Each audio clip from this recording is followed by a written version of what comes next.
Hey guys, അന്തോണിച്ചിനൊരു കുപ്പായം എന്നൊരു പദ്ധതിയായിട്ട് ഇന്ന് ഞങ്ങൾ നേരെ ലുലുവിലേക്കാണ് കേട്ടോ വിട്ടത്. പേരറിയാൻ പാടില്ലാത്ത ഒരുപാട് സൂപ്പർ ഹീറോസിന് ഞാൻ കണ്ടിട്ടോ. അതിൻ്റെ പേരറിയാമെന്ന് കമൻറ്റ് ചെയ്തേക്ക്. പിന്നെ നമ്മൾ നേരെ മദർ കെയറിലേക്കാണ് കേട്ടോ നോക്കിയത്. റേറ്റ് കണ്ടു കഴിഞ്ഞപ്പോഴത്തേക്ക് സത്യം പറയാല്ല, ഞെട്ടിപ്പോയി. അതും ഈ കൂറ ഡ്രസ്സിന്. ഞെട്ടലിൻ്റെ ക്ഷീണം മാറ്റാൻ ഞാൻ അവിടെ ഇരുന്ന് ഒന്ന് ആശ്വസിച്ചു. പിന്നെ ഞങ്ങൾ ലുലു ഫാഷൻസ് ഒന്ന് നോക്കാമെന്ന് വിചാരിച്ചിട്ടോ. അത്യാവശ്യം നല്ല കളക്ഷൻസും ഓഫറുകളൊക്കെ ഉണ്ടായിരുന്നു അവിടെ. അങ്ങനെ ഒരുപാട് നേരത്തെ പരിശ്രമത്തിൻ്റെ ഇടയ്ക്ക് ഒരു കുപ്പായം ഞങ്ങൾക്ക് കിട്ടിയിട്ടോ. കുറച്ച് നേരം ഞങ്ങൾ അവിടെ നിന്നോട് ചെന്നൈ നഗരത്തിൻ്റെ ബ്ലൂ പ്രിൻ്റ് നോക്കിയിട്ടോ. പിന്നെ ഞങ്ങൾ നേരെ തന്നെ മെട്രോയിലേക്ക് വീട്ടിൽ പോകാൻ നോക്കി. അപ്പോഴാട്ടോ DC ബുക്സ് ഞങ്ങളിങ്ങനെ മാടി മാടി വിളിച്ചത്. എന്തായാലും വന്നതല്ലേ, ഒന്ന് നോക്കാമെന്ന് വിചാരിച്ചു.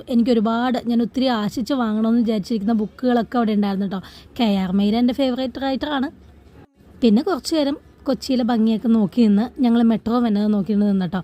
മെട്രോ ഇങ്ങനെ വന്ന് കണ്ടപ്പോൾ എന്ത് രസമാണ്. എങ്ങനെയാണ് നമ്മൾ വീഡിയോ എടുക്കാതിരിക്കുക. അധികം നേരമൊന്നും വെയിറ്റ് ചെയ്യേണ്ടതെന്ന് വന്നൊന്നുമില്ല. ഞങ്ങളുടെ വണ്ടി വന്നു കഴിഞ്ഞപ്പോഴത്തേക്ക് ഞങ്ങൾ ചാടി ഓടി കയറി. പിന്നെ ആലുവയിൽ വന്ന് ഒരു അവൽ മിൽക്കും കുടിച്ച് വീട്ടിലേക്ക് വന്നു. അപ്പോൾ ഇത്രയുള്ളൂ. Okay, by.